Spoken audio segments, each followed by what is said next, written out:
तो दोस्तों आज मैं एक्सप्लेन करने वाला हूँ Z5 के ऊपर रिसेंटली रिलीज करी गई एक बहुत ही बढ़िया थ्रिलर मिस्ट्री मूवी को जिसका नाम है भागवत चैप्टर 1 राक्षस। मूवी काफी बेहतरीन है, देखने में आपको मजा आएगा। थोड़ी थोड़ी आपको असुर सीरीज वाली फील आने वाली है। आई मीन ऑब्वियसली उस लेवल की नहीं होगी, लेकिन आपको फील थोड़ी बहुत वैसी जरूर आएगी।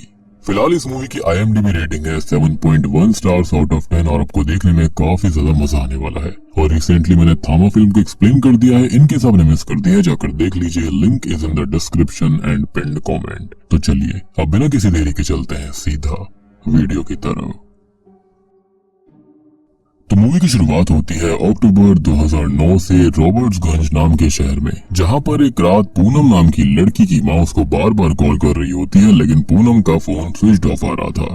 अब पूनम की माँ इस चीज से काफी चिंतित हो जाती है, क्योंकि वो सुबह घर से निकली थी, जो कि अपने ऑफिस से हाफ डे लेकर घर वापस आने वाली थी, लेकिन किसी कारणवश वो रात होने तक भी घर वापस नहीं लौटी। उसकी माँ उसके लिए काफी चिंतित होती है, जो कि उसके पिता और भाई को ये बात बताती है। वहीं उसका दूसरा बड़ा भाई उसको ढूंढने जाता है, लेकिन पूनम उसको कहीं भी नहीं मिलती, तो खाली हाथ वो वापस आ जाता है और अब परिवार में टेंशन का माहौल हो गया था। अब पूनम का एक बॉयफ्रेंड भी था, जो कि दूसरे रिलीजन से बिलोंग करता था, और पूनम के परिवार वाले साथ ही साथ आसपास के लोग उस लड़के को ढूंढते हैं, तो वो भी अपने शहर मुंबई वापस लौट गया था। और यहाँ पर सबको लगता है कि वही पूनम को लेकर भाग गया है। सभी लोग बहुत ही ज्यादा टेंशन और गुस्से में थे, जिससे एक इंटर रिलीजियन प्रोटेस्ट शुरू हो जाता है। अब कहानी आती है लखनऊ में 2009 अक्टूबर में ही, जहाँ पर पुलिस इंस्पेक्टर विश्वास भागवत पर कमीशन बैठी हुई थी, क्योंकि उसने एक मुजरिम को कस्टडी में इतना पीटा कि उसके हाथ और पसली सब टूट गई थी।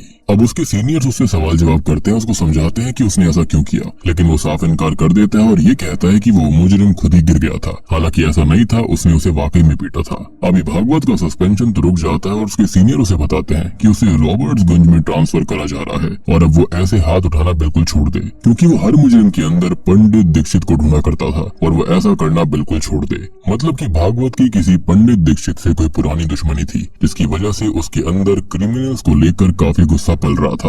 अब अगले ही दिन वो अपनी बीवी और बेटी के साथ रॉबर्ट्सगंज आता है, जहां पर दंगे चालू हो गए थे, और रात को उसे यहाँ के पुलिस ऑफिसर्स मिलने आते हैं, जो कि पूनम वाले केस के बारे में उसे समझाते हैं। जांच में अभी तक यही पता चला है कि पूनम घर से 5,000 रुपए, कुछ जेवर और एक शादी का जोड़ा लेकर भागी है। वो किसी से रात भर बातें भी करा करती थी, तो ये सबको प्रेम प्रसंग का मामला लग रहा था, जिसमें दूसरे धर्म का लड़का उसे भगाकर ले गया।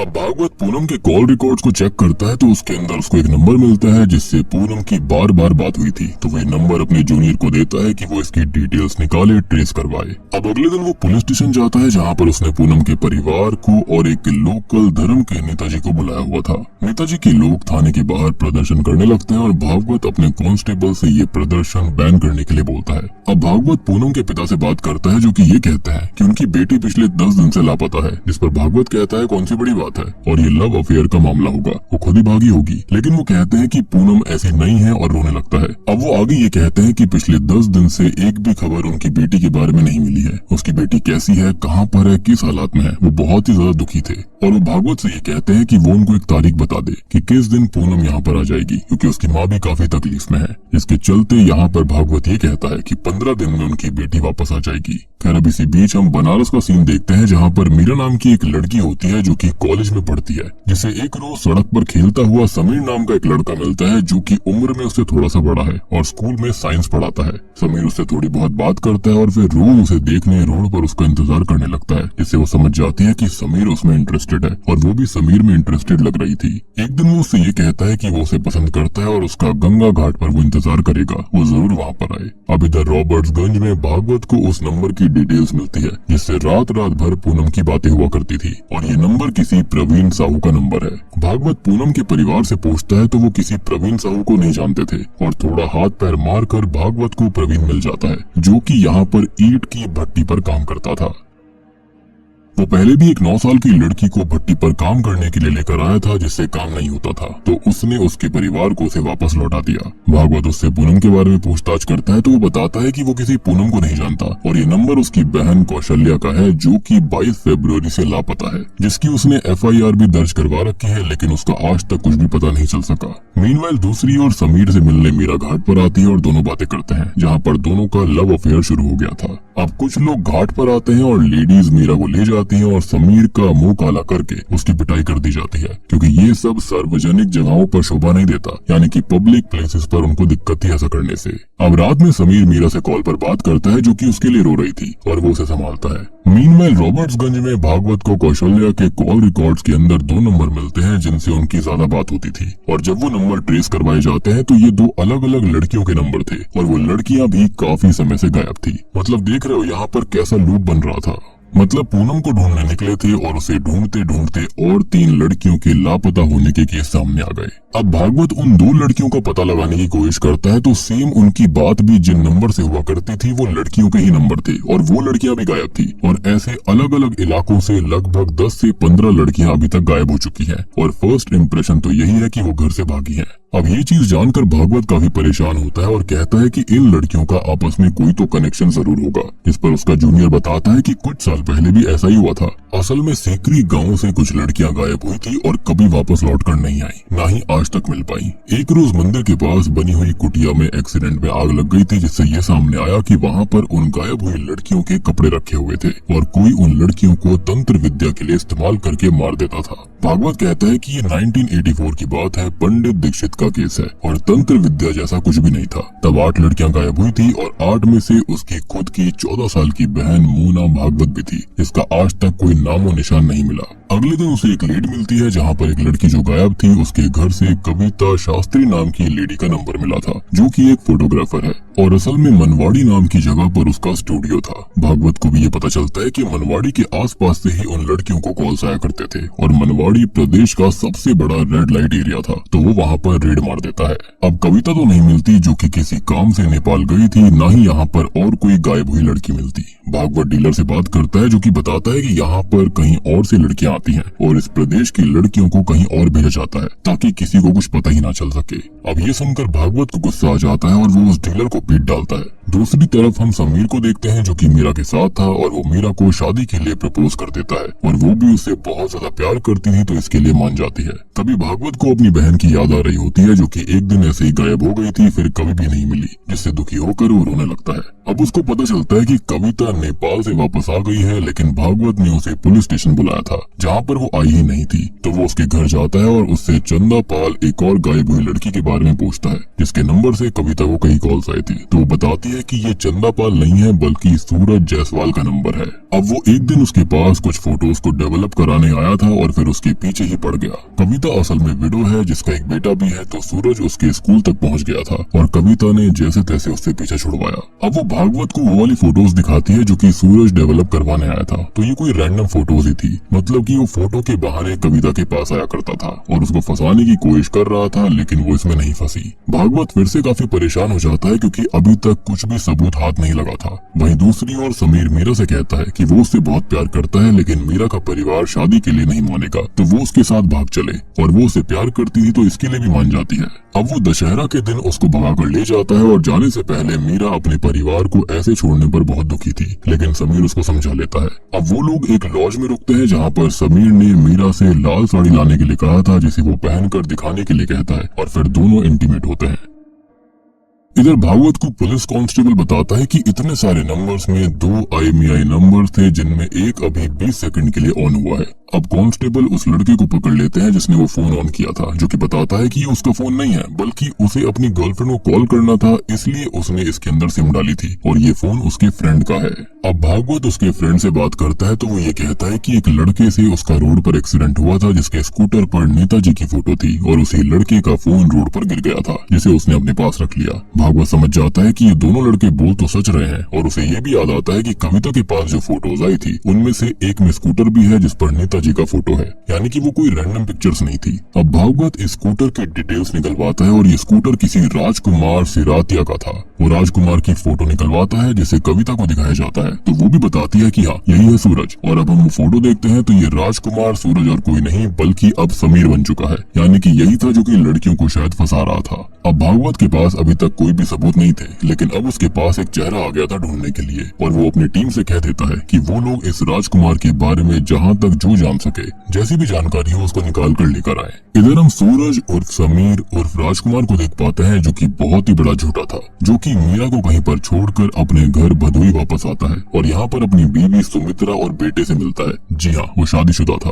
वो अपनी बीवी से बहुत प्यार करता था और आज उसके लिए वो गिफ्ट और केक लेकर आया था। दूसरी ओर भागवत को पता चलता है कि राजकुमार की 2 शादियां हुई हैं। एक बीवी रेवा में रहती है और दूसरी भदोई में। दोनों बीवियों को एक दूसरे के बारे में पता है और किसी को कोई भी आपत्ति नहीं है। वो पेशे से टीचर है, जिसका आस पड़ोस और शहर में बहुत ही सम्मान है। सब उसकी बहुत तारीफ करते हैं, लेकिन वो पढ़ाता कहाँ पर है ये किसी को भी नहीं मालूम। अब भागवत अपनी टीम को राजकुमार को पकड़ने के ऑर्डर्स देता है और इसमें वो कविता की हेल्प लेता है। अब कविता एक बस स्टॉप पर राजकुमार को बुलाती है और भागवत अपनी टीम के साथ आसपास छुप जाता है, यानी कि वो एक वीडियो तक को भी नहीं छोड़ना चाहता था। खैर थोड़ी देर के बाद में राजकुमार वहाँ पर आता है और कविता से बात करने लगता है, जो कि बहुत डर रही थी। लेकिन भागवत ने राजकुमार को सभी जगह से घेर लिया था, तो वो उसे अरेस्ट कर लेता है। राजकुमार कहता है कि उसे यहाँ पर क्यों लाया गया है, उसने तो कुछ भी नहीं किया। अब भागवत अपनी टीम से ये कहता है कि ये ऐसे मुंह नहीं खोलने वाला, बहुत ही ज्यादा ढीठ है, तो वो लोग उसको 48 घंटे तक ना ही खाना देंगे और ना ही सोने देंगे, क्योंकि वो उसे खाली एक छेड़छाड़ के केस में लेकर आए हैं और असली वाले केसेस से उसका कोई भी ताल्लुकात है ये लिंक अभी यहाँ पर एस्टेब्लिश नहीं हुआ है, यानी कि ये बात अभी साबित नहीं हुई थी, ना ही कोई सबूत था। तो वो 4 दिन में छूट जाएगा और उन्हें उससे पहले उसके मुंह से सच उगलवाना होगा। राजकुमार यहाँ पर कुछ भी नहीं बोलता, बार बार यही बोलता है कि उसने कुछ नहीं किया और पुलिस उसके घर की तलाशी लेती है तो उसे कुछ सामान और गहने मिलते हैं और एक जोड़ी गहने जो होते हैं वो एक लापता लड़की के गहनों से मैच हो जाते हैं। अब भागवत उन गहनों को राजकुमार को दिखाता है, लेकिन अभी भी वो ऐसा ही रिएक्शन देता है कि जैसे उसे इस केस के बारे में कुछ भी नहीं पता और पुलिस किस बारे में बात कर रही है उसे कोई आइडिया नहीं था। हालांकि उसने ये गहने सुमित्रा तक से छुपा कर रखे हुए थे। अब अगले दिन भागवत राजकुमार की दोनों ही बीवियों को थाने बुला लेता है, जहाँ पर वो ये देखता है कि सुमित्रा जिससे कि राजकुमार प्यार करता है उसके लिए वो गहने, टीवी, फ्रिज सब कुछ लाता है। महीने के सबसे ज्यादा दिन उसके साथ ही बिताता है। लेकिन बात ये थी कि वो तो राजकुमार से प्यार तक नहीं करती थी। वो ये कहती है कि अभी जो लड़की गायब हुई है उसमें राजकुमार और उसकी पहली बीवी का ही हाथ होगा और उसे तो बस अपने गहने वापस चाहिए। अब दूसरी बीवी राजकुमार से प्यार करती थी और वो उसका हालचाल पूछती है, वहीं सुमित्रा उसे सीधा इग्नोर करके निकल जाती है। अब भागवत राजकुमार से कहता है कि वो अपना गुनाह मान ले और पूनम कहाँ पर है ये बता दे, नहीं तो वो और सुमित्रा जेल जाएंगे और डीलर ये गवाही भी दे देगा। अब राजकुमार फिर से इनकार करता है तो भागवत उसको बताता है कि जो गहने सुमित्रा के पास है वो पूनम नाम की लड़की के हैं और सुमित्रा ने खुद ये कहा है कि उसे राजकुमार से कोई मतलब नहीं है और उसको बस गहने चाहिए। वो आगे कहता है कि राजकुमार की हैसियत सुमित्रा के सामने कुछ है ही नहीं, जिसको सुनकर राजकुमार गुस्सा होकर भागवत की कॉलर पकड़ लेता है और भागवत उसको पीट डालता है। अब राजकुमार ये कहने लगता है कि ऐसे पीटने से शायद उसकी 2 पसलियां टूट गई हैं और अब भागवत सस्पेंड हो जाएगा। तो भागवत ये बोलता है कि अगर उसने उसकी पसली तोड़ी होती तो वो ये बात बोलने के लायक भी नहीं बचता। खैर अगले दिन भागवत सुमित्रा पर 3rd डिग्री करवाता है और ये देखकर राजकुमार परेशान हो गया था। अब भागवत उसके पास आता है, जो कि राजकुमार से ये कहता है कि सुमित्रा कन्फेशन दे चुकी है और अब उसकी बारी है। अब वो ये कहता है कि पूनम ज्वेलरी शॉप पर काम करती थी, ज्यादा सुंदर भी नहीं थी, 28 साल की भी हो गई थी, शादी भी नहीं हो रही थी और ऐसे में राजकुमार ने उसे प्यार दिया और वो उसके प्यार में पड़ गई। फिर उसने उसे अपने साथ चलने के लिए मनाया और वो 2-3 दिनों में मान भी गई थी और वो उसे भगाकर दूसरे शहर ले गया। अब वहाँ पर उसने उसके साथ एक लॉज में रात गुजारी और सुबह ये कहा कि वो उसे अपने गुरुजी से मिलवाने ले जा रहा है। वो इसके लिए मान भी गई थी, खुश भी थी और उसने मंगलसूत्र और सारी चीजें पहनी हुई थी। अब राजकुमार ने ये बोला कि वो अपने गुरुजी के सामने ऐसे नहीं जा सकते, उनको साधारण वस्त्रों में जाना पड़ेगा, तो वो अपना सामान यही लॉज के रूम में ही रख दे और वो ऐसे ही करती है। जिसके बाद वो उसको बस स्टॉप लेकर आया, जहाँ पर उसने उससे ये कहा कि कहीं वो प्रेग्नेंट ना हो जाए तो वो ये आयुर्वेदिक दवाई खा ले और बाथरूम में जाकर ही खाए ताकि उल्टी वगैरह हो तो वहीं पर हो। पूनम यहाँ पर प्यार में पागल उस दवाई को खा लेती है और ये दवाई असल में साइनाइड था, यानी कि जहर था, जिससे कि वो ऑन द स्पॉट मारी गई। अब राजकुमार जो था वो लॉज में वापस आता है, पूरा सामान, ज्वेलरी सब कुछ बटोर कर वापस से सुमित्रा के पास घर आ जाता है। अब भागवत एक पुलिस ऑफिसर को उस इलाके के पुलिस स्टेशन भेजता है जहाँ के बारे में राजकुमार ने जिक्र किया था। तो वहाँ से पता चलता है कि हाँ 5 अक्टूबर को एक लाश मिली थी, लेकिन कोई भी उसको ढूंढने नहीं आया तो उन्होंने बॉडी का अंतिम संस्कार करवा दिया। भागवत को ये जानकर बहुत दुख होता है और वो पूनम के घर जाकर उसके परिवार वालों से माफी मांगता है कि वो उनकी बच्ची को नहीं बचा पाया। अब अगले दिन वो राजकुमार को पूनम वाले मर्डर स्पॉट पर लेकर आता है, जहाँ पर वो चार्जशीट बनाता है और वापस आते वक्त वो दोनों साथ में खाना खाने रुकते हैं। अब राजकुमार की आंखों में अभी भी कोई शर्म नहीं थी, ना ही कोई पछतावा था। वो बड़े आराम से अपनी कहानी सुनाने लगता है और पहली लड़की से बताना शुरू करता है कि आखिरकार क्या हुआ था, जो कि उसने 2005 में पहली लड़की को फंसाया और फिर उसको मार डाला, फिर अगली लड़की, और ऐसे ही वो 19 लड़कियों को अपना शिकार अब तक बना चुका है। और आखिरी मीरा थी जिसको भी वो बस स्टॉप पर लाया, उसको जहर दिया कि ये अबॉर्शन की गोली है, और वो भी ऐसे ही मारी गई। अब भागवत को ये सब सुनकर जानकर बहुत दुख होता है और वो राजकुमार से कहता है कि वो इंसान नहीं है बल्कि राक्षस है, और इसलिए इस मूवी का नाम भागवत चैप्टर 1 द राक्षस है।